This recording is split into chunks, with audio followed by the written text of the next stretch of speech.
Hello, আসসালামু আলাইকুম। আমি সুলতান নীর। প্রায় ১৫ বছর থেকে ফ্রিল্যান্সিং এর সাথে সম্পৃক্ত। তো এই কথাটা বলার উদ্দেশ্য হচ্ছে আজকে আমি এটা নিয়ে ভিডিও বানাচ্ছি যে নতুন যারা ফ্রিল্যান্সার আছেন তাদের যে মূল ৩ টা সমস্যা হয়, এই ৩ টা সমস্যা তারা কিভাবে খুব সহজেই সমাধান করতে পারেন। আমি মূলত একজন ইউজার এক্সপেরিয়েন্স রিসার্চার এবং ইউআই ডিজাইনার। আমি কাজ করছি মোবাইল গেমস, অ্যাপ্লিকেশন এবং ওয়েবসাইট নিয়ে। তো চলেন আমরা আগে দেখি যে ফ্রিল্যান্সারদের যারা নতুন ফ্রিল্যান্সিং করতে চাচ্ছেন তাদের মূল ৩ টা সমস্যা কি। খুবই ইজি সমস্যা। আমরা স্ক্রিনে চলে যাই। সো আমরা নোটপ্যাডে লিখেছি, এত প্রেজেন্টেশন নাই আমার কাছে।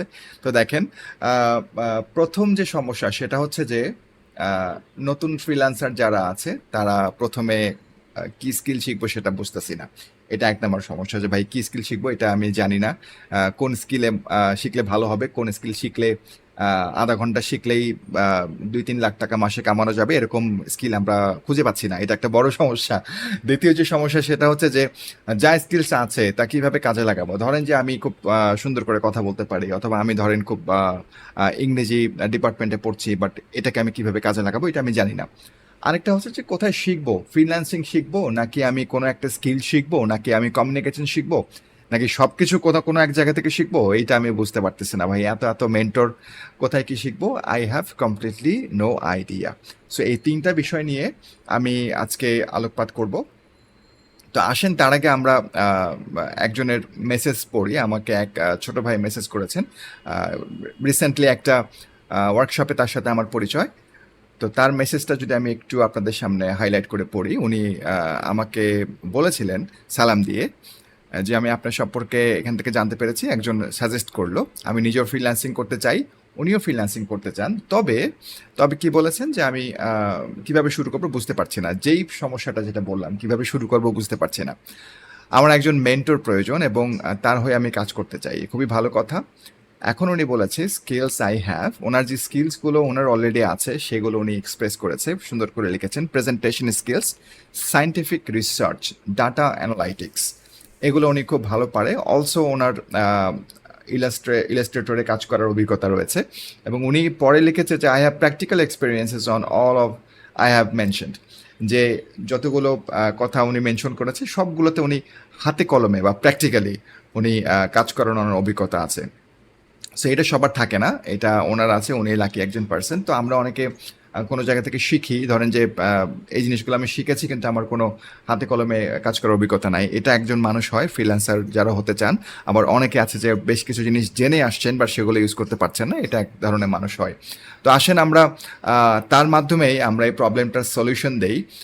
তো এখন সবার আগে আমাদের যে প্রশ্ন, প্রথম যে প্রশ্ন সেটা হচ্ছে যে কি স্কিল শিখবো আমরা বুঝতে পারছি না।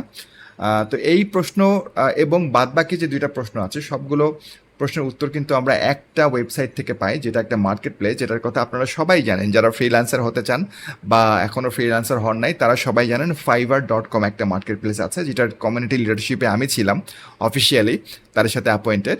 এখন সেই মার্কেট প্লেসে আমি যদি যাই, আপনারা দেখতে পাচ্ছেন এটা হচ্ছে fiverr.com। এটা আমার ডার্ক স্ক্রিন অন করা দেখে এরকম দেখা যাচ্ছে, but I think black is better for your eyes. তো এখানে দেখেন, এখানে উপরে যখন ফাইবারে যাবেন, ফাইবারে আপনার গিগ খুলতে হবে না, প্রোফাইল ক্রিয়েট করতে হবে না। শুরুতেই আপনি দেখতে পারবেন যে উপরে অনেকগুলো ক্যাটেগরি আছে। হ্যাঁ, অনেকগুলো ক্যাটেগরি আছে। তো এই ক্যাটেগরিগুলো কি কি? এই ক্যাটেগরিগুলো হচ্ছে বিভিন্ন টাইপের ক্যাটেগরি, যেমন ডিজাইন ক্যাটেগরি আছে, প্রোগ্রামিং অ্যান্ড টেক আছে, ডিজিটাল মার্কেটিং আছে, রাইটিং ক্যাটেগরি আছে, অ্যানিমেশন ক্যাটেগরি আছে, ভিডিও ক্যাটেগরি আছে, মিউজিক অ্যান্ড অডিও ক্যাটাগরি আছে। তো এরকম অনেক ক্যাটাগরি দিয়ে সাজানো আমাদের এই উপরের ক্যাটাগরি বারটা, এবং এটাই আমাদের জন্য যে কত বড় একটা আশীর্বাদ যারা আমরা নতুন ফ্রিল্যান্সার হতে চাই তাদের জন্য। এটা আপনারা কিছুক্ষণ পরেই বুঝতে পারবেন। তো প্রথম যে প্রশ্নটা সেটা হচ্ছে যে আমি কি শিখবো, কি স্কিল শিখবো বুঝতে পারছি না। আপনি এখানে দেখেন শুরুতেই ক্যাটাগরির মধ্যে আছে ট্রেন্ডিং একটা আগুনের ইমোজি দেওয়া, ট্রেন্ডিং একটা ক্যাটাগরি। এখানে দেখেন ট্রেন্ডিং এখনকার দিনে ২০২৫ সালের এই মুহূর্তে যত ভালো ভালো ক্যাটাগরি, যত ভালো ভালো কাজের সার্ভিসের নাম যেগুলো ট্রেন্ডিংয়ে আছে, যেগুলো অনেক ভালো করছে, যেগুলো ইন্টায়ার ওয়ার্ল্ড এগুলোকে অ্যাডপ্ট করছে, সেই জিনিসগুলো কিন্তু আপনি এখানে দেখতে পারবেন। যেমন দেখেন এখানে অনেক কিছু আছে, নিউ লেখা আছে। এখানে এআই নিয়ে আপনারা জানেন যে অনেক জব তৈরি হয়েছে, সবাই নাকি বলে এআই জব খেয়ে দিচ্ছে, বাট এখানে আমি দেখতে পাচ্ছি এআই সার্ভিসের জব তৈরি হচ্ছে। এআই এই যে নিউ লেখাগুলো আছে এগুলো সবগুলো কিন্তু নতুন জব তৈরি হয়েছে, নতুন ক্যাটাগরি ইনক্লুডেড হয়েছে ফাইবারে। তো এই জিনিসগুলো নতুনভাবে চাইলে কিন্তু আমরা শিখতে পারি, চাইলে কিন্তু আমরা এগুলোর উপর স্কিল হতে পারি। তো দেখেন ট্রেন্ডিংয়ের মধ্যে যা কিছু আছে সব কিছুই ট্রেন্ডিং হচ্ছে, সব কিছুই খুবই ভাইরাল হচ্ছে, সব কিছুই সবাই অনেক ডিমান্ড অনেক বাড়ছে ক্লায়েন্টদের কাছে। তো ট্রেন্ডিং ক্যাটাগরি থেকে ইচ্ছা করলে কিন্তু আপনারা দেখতে পারেন যে কোন ক্যাটাগরিগুলোতে আমি চাইলে, এই যে প্রথম প্রশ্ন যে কি কি স্কিল শিখবো আমি বুঝতেছি না, এখান থেকে আপনি স্কিলগুলো খুব সহজেই সিলেক্ট করতে পারেন যে এই স্কিলগুলো চাইলে কিন্তু আমি শিখতে পারি। এটা গেল 1 নম্বর প্রশ্নের উত্তর। দ্বিতীয় প্রশ্নের উত্তর হচ্ছে যে কিছু স্কিল আমি জানি, যা স্কিল আছে তা কিভাবে কাজে লাগাবো। যেমন ইনি বলেছেন এনার্জি স্কিল আছে, যেমন ধরেন প্রেজেন্টেশন বা সায়েন্টিফিক রিসার্চ। এখন ধরেন প্রেজেন্টেশন আমি বানাতে পারি, মানে আমি পিপিটি বানাতে পারি, পাওয়ার পয়েন্টে প্রেজেন্টেশন বানাতে পারি। এখন এটাকে আমি কিভাবে কাজে লাগাবো আমি তো জানি না। আমার একটা স্কিল আছে, সেটাকে আমি কিভাবে শেপে দিব, কিভাবে একটা সার্ভিসে আমি কনভার্ট করব, সেই ব্যাপারটা আমি কিন্তু জানি না। সেটা আমাকে জানার জন্য এই ওয়েবসাইটটাই কিন্তু হেল্প করবে। আমি দেখি এখান থেকে একটা টপিক কপি করি যেটাতে ওনার এক্সপার্টিস আছে। সায়েন্টিফিক রিসার্চ যেটা আছে এখানে আমি একটু কপি করি। সায়েন্টিফিক রিসার্চ, এটা শুনলে অনেক সায়েন্স ফিকশন মুভির মতো মনে হয়, বাট এটা আসলে আদৌ ওরকম কিছু নয়। তো এটা আমি জানি না যে সায়েন্টিফিক রিসার্চ আমি করতে পারবো কি না, বা এটাতে কী কী কাজে লাগে, বা কোন কোন ক্ষেত্রে আমি সায়েন্টিফিক রিসার্চ করতে পারবো। এটার অর্থ হচ্ছে সায়েন্স কেন্দ্রিক যে কোনো টপিকের উপর রিসার্চ করে একটা আউটকাম দেয়। আউটকামটা হতে পারে একটা ব্লগ, হতে পারে একটা আর্টিকেল, হতে পারে একটা ওয়েব কন্টেন্ট, হতে পারে একটা কপিরাইট কন্টেন্ট, যে কোনো কিছু। একটা ইনফোগ্রাফিকও হতে পারে, গ্রাফিক ডিজাইনের উপরেও একটা কিছু হতে পারে, বা হতে পারে একটা পাওয়ার পয়েন্ট প্রেজেন্টেশন। তো এখন দেখেন আমি কি করব, এই যে ক্যাটাগরিগুলো আছে এই ক্যাটাগরির ভিতরেই কিন্তু আমার ওই সায়েন্টিফিক রিসার্চ ক্যাটাগরিটাও আছে। খুঁজে পেতে সময় লাগবে কোন ক্যাটাগরির মধ্যে আছে আমি জানি না।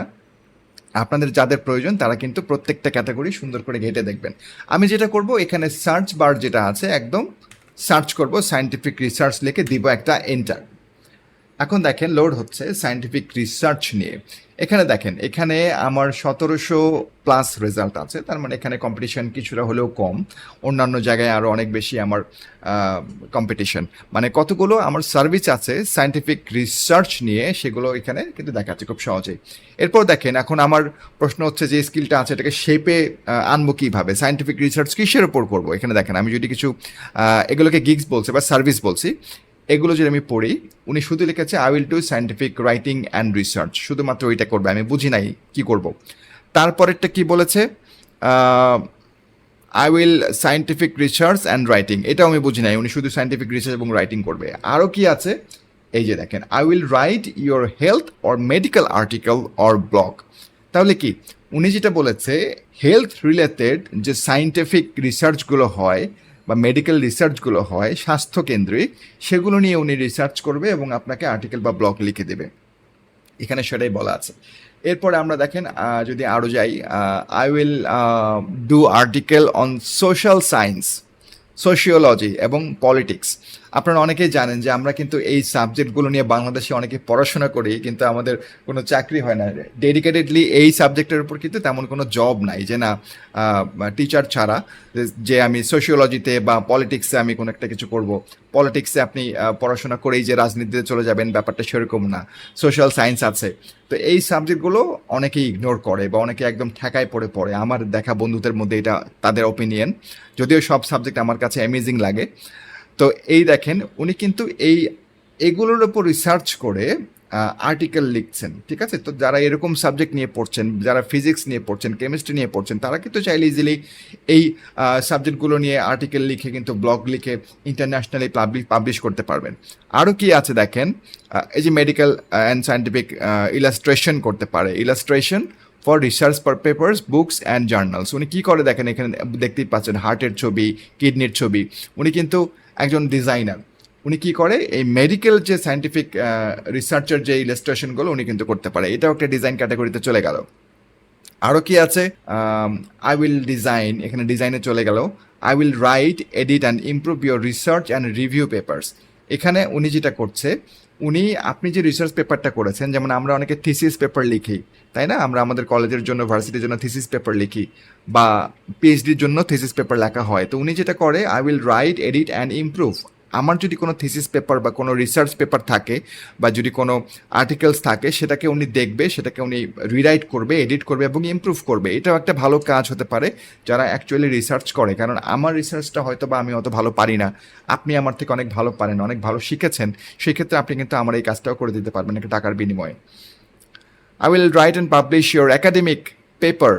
একাডেমিক পেপারের উনি রাইটিং করছে। তা আমরা এখান থেকে হেলথ যেটা দেখেছি, এটা এটা আমরা দেখবো। দেখেন ইনোভেটেড প্রো, ইনি প্রো সেলার। ইনি যেটা করছে সেটা আমরা দেখে নেই। ইনি কিন্তু দেখেন $100 চার্জ করছে শুধুমাত্র 250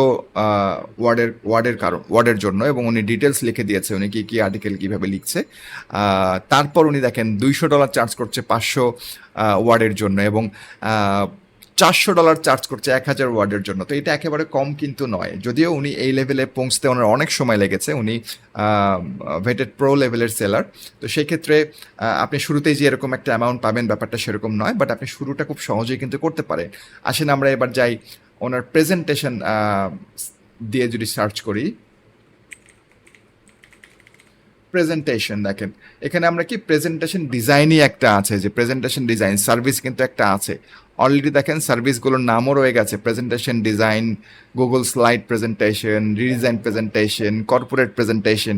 সো আমরা এতগুলোতে যাব না, আমরা প্রেজেন্টেশন ডিজাইনে চলে যাব। উনি যখন আমাকে বললেন যে উনি প্রেজেন্টেশন ডিজাইনটা অনেক ভালো পারেন, তখন এটা বোঝার একটা বিষয় আছে যে আসলে আমি কতটা ভালো পারি, আমার প্রেজেন্টেশন স্কিলটা কত ভালো, প্রেজেন্টেশন ডিজাইন স্কিলটা কত ভালো পিপিটি আমি বানাতে পারি, সেগুলো কিন্তু আমি এখান থেকে ইজিলি খুঁজে বের করতে পারবো। আমি যদি আপনাদের দেখাই, ধরেন যে এই যে এইটা, উনি টপ রেটেড একজন সেলার, মানে অনেক ভালো একজন সেলার, হামজা ভাই, হামজা হাশমি। উনি একজন টপ রেটেড সেলার। ওনার যে প্রেজেন্টেশনগুলো আছে, ওনার প্রোফাইলে আমি ঢুকলাম, দেখেন উনি 12টা স্লাইডের জন্য $76 চার্জ করছে, ঠিক তেমনি 22টার জন্য $152 এবং $228 চার্জ করছে 32টা স্লাইডের জন্য। যারা প্রেজেন্টেশন বানান তারা জানেন স্লাইড কি। তো এই দেখেন ওনার প্রেজেন্টেশন স্কিলটা কীরকম, উনি যে প্রেজেন্টেশনগুলো ক্লায়েন্টের জন্য বানিয়েছে।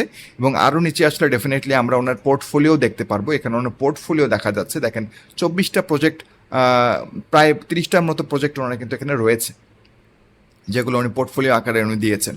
তা আমরা চাইলে কিন্তু এটা দেখতে পারবো, দেখে কিন্তু বুঝতে পারবো যে ইনি যে কোয়ালিটির প্রেজেন্টেশন বানাচ্ছেন, যেহেতু উনি একজন টপ রেটেড সেলার, খুব ভালো রেটেড সেলার, এনার প্রায় 2000 রিভিউস আছে, 2000 কাজ করেছে, রেটিং অনেক ভালো, তার মানে definitely he is a good guy on presentation, he know how to do all those things. So আমরা দেখে বুঝতে পারছি যে আমি যে প্রেজেন্টেশনটা বলছি যে আমিও এটা পারি, আমিও এটা ভালো জানি, তো সেটা আমার জন্য কতটা ভালো, আসলেই সেটা মার্কেটে সেল করার মতো কিনা, সেলেবিলিটি আছে কিনা। তো এটা হচ্ছে আমার দ্বিতীয় প্রশ্নের উত্তর। আপনারা যারা একটু স্কিল্ড, বা যে স্কিলটা আপনাদের আছে, বা মনে করছেন আপনারা কিছু জানেন বা কিছু পারেন, সেটাকে আপনারা কীভাবে একটা শেপে নিয়ে এসে মার্কেট প্লেসে সার্ভ করবেন, সেভাবে কিন্তু আপনারা এখান থেকে ইজিলি fiverr.com ঢুকে ইজিলি দেখতে পারবেন। এটা গেল আরেকটা টেকনিক। এবং এই সার্ভিসটা চাইলে আপনি যখন শেপে নিয়ে আসবেন যে কোনো জায়গায়, নট অনলি ফাইবার, আপওয়ার্ক বা পিপল পার আওয়ার, আপনি মার্কেটের বাইরে, out of the market place, যে কোনো ক্লায়েন্টের কাছে, যে কোনো পার্সনের কাছে, লোকালি, ইন্টারন্যাশনালি, যে কোনোভাবে কিন্তু সেল করতে পারছেন। খুবই সহজ একটা বিষয়, এটা এত ক্রিটিক্যাল ভাবার কিছুই নাই। 3 নাম্বারটায় প্রশ্ন যেটা, কোথায় থেকে শিখবো, এখানে গিয়ে আমরা একটু তালগোল পাকিয়ে যাই, কারণ আজকাল শেখার, আমাদের সময় কন্টেন্টই ছিল না, আর আজকাল এখন কন্টেন্টের মনে হয় বন্যা বইছে।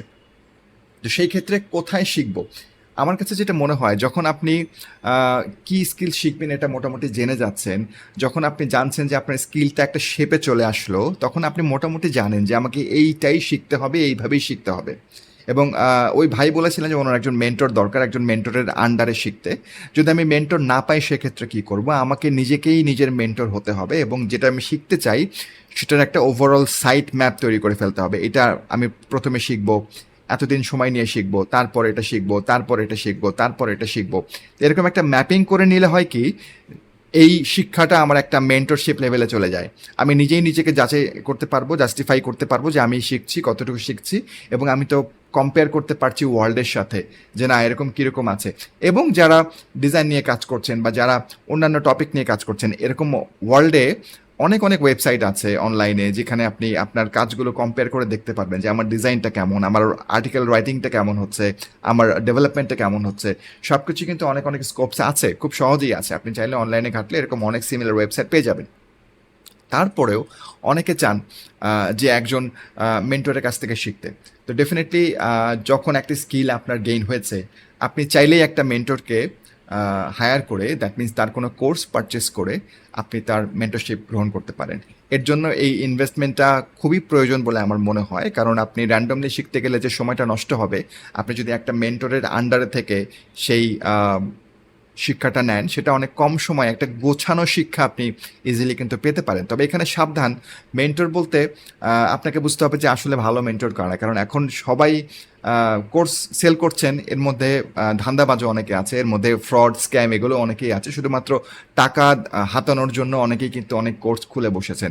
সেক্ষেত্রে আপনাকে দেখতে হবে যে আসলে এই জায়গায় কে ভালো, ওই স্কিলটা কে ভালো শিখান তার সম্পর্কে একটু খোঁজ খবর নিতে হবে, প্রিভিয়াস কোর্সগুলো একটু ঘাটাঘাটি করতে হবে, যারা কোর্সগুলো করেছেন তাদের সাথে পারলে একটু কথা বলতে হবে, তার সোশ্যাল এঙ্গেজমেন্ট দেখতে হবে, সোশ্যালি কতটুকু হেল্পিং টেন্ডেন্সি উনি রাখেন সেইটা দেখতে হবে। যদি ওনার কোনো চ্যানেল থাকে ইউটিউব অথবা ফেসবুক বা অন্য কোনো পেজ থাকে, সেখানে উনি কতটা ভালো কন্ট্রিবিউট করছেন, কতটা ভ্যালু অ্যাড করছেন সেটা দেখতে হবে। সব কিছু মিলে আপনাকে একজন ভালো মেন্টর চুজ করতে হবে।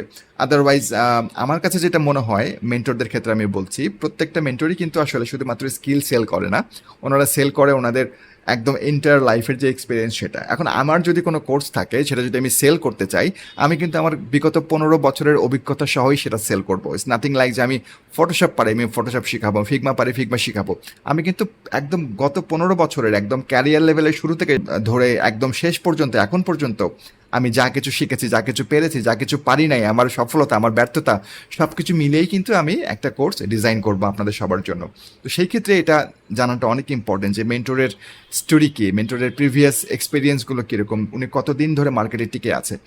তো এটা আপনারা একটু যাচাই বাছাই করে নিজেরাই ভালো মেন্টর খুঁজে বের করবেন। এবং আমি নিঃসন্দেহে বলতে পারি যে বাজারে অনেক অনেক বেটার মেন্টররা রয়েছেন, আমার অনেক কাছের মানুষজন রয়েছেন যারা অনেক ভালো শেখান। আপনারা একটু চেষ্টা করলেই পারবেন। তো আমার মনে হয় যারা নতুন ফ্রিল্যান্সার, এই 3টা প্রশ্নের উত্তর আপনারা আজকে পেয়েছেন, এবং আমার কাছে মনে হয় না যে এই 3টা প্রশ্ন আপনারা আরও কারো কাছে করবেন বা বারবার মাথায় আসবে। এই 3টা প্রশ্নের উত্তর যদি আপনি এখন এইভাবে সলভ করতে না পারেন, তাহলে আপনাকে দিয়ে ফ্রিল্যান্সিং হবে না ভাই, এটা বলে দিলাম। এটা মন খারাপ করার কিছুই নাই, কারণ সব কিছু সবার দ্বারা হয় না। আপনি হয়তো একজন ভালো ব্যাংকার হতে পারেন, আপনি হয়তো একজন ভালো এনজিও ওয়ার্কার হতে পারেন, বা ভালো একজন টিচার হতে পারেন, হতেই পারেন। সবার জন্য ফ্রিল্যান্সিং নয়, এটা আমি সবসময় বলে এসেছি। আপনি যে সেক্টরে অনেক ভালো, সে সেক্টরে আপনি ফোকাস করেন, ডেফিনেটলি আপনার সফলতা সেখান থেকেই আসবে। সবাই অনেক ভালো থাকবেন। আসসালামু আলাইকুম।